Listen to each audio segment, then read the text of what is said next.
अब परमात्मा की याद बढ़ती है, हम हृदय से, दिल से याद करते हैं, बड़े प्यार से याद करते हैं, हृदय से याद करते हैं, अपने ख्याल से याद करते हैं, हृदय से याद करते हैं। उसके बाद जब माइंड में इम्प्रिंट होती चली जाती है तो अमृत दर्श की वर्षा होती है, अमृत चूता है। कबीर साहब ने इसका बड़ा सुंदर दर्शन किया है। बिना पढ़े लिखे लोग थे, इस अनुभव को बड़े सुंदर शब्दों में दर्शाया है, बड़ी सुंदर भाषा में कहा है कि चुअत अमीरस भरत ताल, जहाँ शब्द उठत आसमानी हो। चुअत अमीरस भरत ताल, जहाँ शब्द उठत आसमानी हो। सूरज समानी सिंध में नई कुछ जात बखानी हो। अमृत रस की वर्षा होती है। इतना आनंद आता है, कैसे होती है? इक्वल इंटरवल पर एक बूंद गिरी, दूसरे मिनट में दूसरी, तीसरे मिनट में तीसरी, कमर के पीछे के हिस्से से आके गिरती है। जब बूंद गिरती है तो इतना आनंद आता है कि शरीर का रोंगटा रोंगटा खड़ा हो जाता है, शरीर प्रकाश रोशनी से भर जाता है, इतना आनंद आता है। दुनिया के किसी विषय में वे आनंद मिलियन पार्ट नहीं है, उसका अंश मात्र भी नहीं, इतना आनंद आता है। इसे हम भोगजनित आनंद कहते हैं। शंकराचार्य महाराज ने कहा है कि अमृत रस की वर्षा होती है, अग्नि प्रकट होती है। लोग हंसते हैं कि अमृत बरसे और अग्नि पैदा हो, ये प्रकाश रोशनी पैदा होती है, तमाम शरीर भर जाता है रोशनी से। छुअत अबीरस भरत ताल, ताल के साथ इक्वल इंटरवल, एक बूंद गिरी 1 मिनट में, दूसरी मिनट में दूसरी, तीसरी ताल के साथ बाजे की ताल, तबले की ताल। छुअत अमीरस भरत ताल, जहाँ शब्द उठत आसमानी हो। निरंतर शब्द, प्रभु की गहरी याद, ऐसी गहरी याद होती है कि मन एक समुद्र की शक्ल अख्तियार कर लेता है।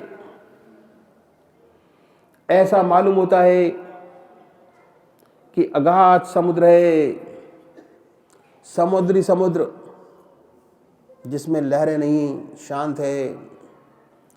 एक शांत समुद्र की अवस्था में चला जाता है, डूब जाता है।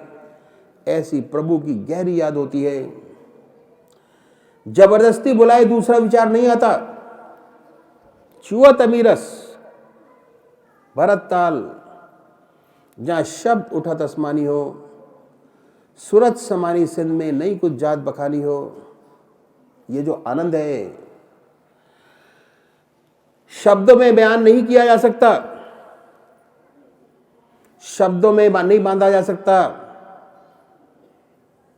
शब्दों में ये बयान बाहर है। कबीर साहब, शंकराचार्य जी महाराज ने ये कहा कि अमृत रस की वर्षा होती है, अग्नि प्रकट होती है। एक मुसलमान सूफी संत ने, उनका भी वही अनुभव है। कहा है कि जब दिल को नींद आ जाती है और रूह भी गाफिल होती है, जब दिल को नींद आ जाती है और रूह भी गाफिल होती है, तब मैं अकेला होता हूँ और यार की महफिल होती है। वही चीज़ है।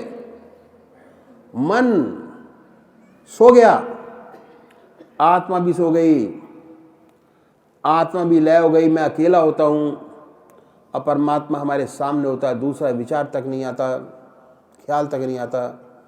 कल साहिल वालों से रो रो, ये डूबने वाले कहते थे, जो मौज डुबा दे तूफान को, वह मौजी साहिल होती है। वही भाव है।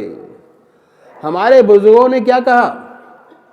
उन्होंने बताया, this is the saint of, it is the gate of saints. जिसे ये अनुभव हो गया, कल साहिल वालों से रो रो, ये डूबने वाले कहते थे, जो मौज डुबा दे तूफान को वे मौजी साहिल होती है। जिसने अनुभव कर लिया उसने संत मत में दाखिल मिल गया।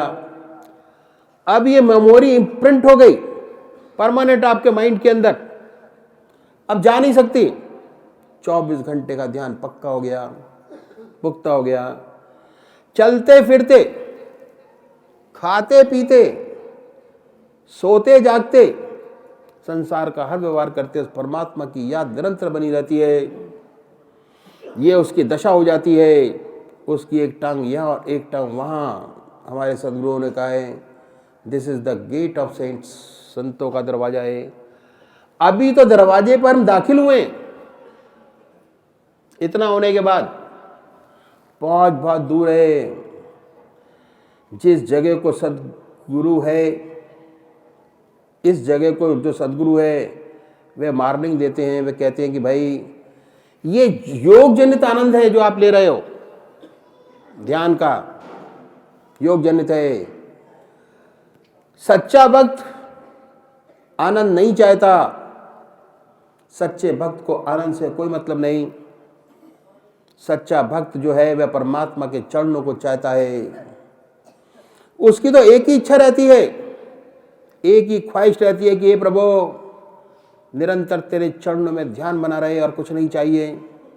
न दीन चाहता है, न दुनिया चाहता है, न मोक्ष का चाहता है, न नरक चाहता है, न स्वर्ग चाहता है। एक ही अभिलाषा उसकी रहती है कि हे प्रभु तेरे चरणों में ध्यान बना रहे, और कुछ नहीं चाहिए। मेरी अर्ज़े तमन्ना भी अजब अर्ज़े तमन्ना है। नो डिज़ायर, मेरी अजब अर्ज़े तमन्ना भी अजब अर्ज़े तमन्ना है। तुझी से मांगता हूँ मैं, तुझी को मांगता हूँ मैं। मेरी अर्ज़े तमन्ना भी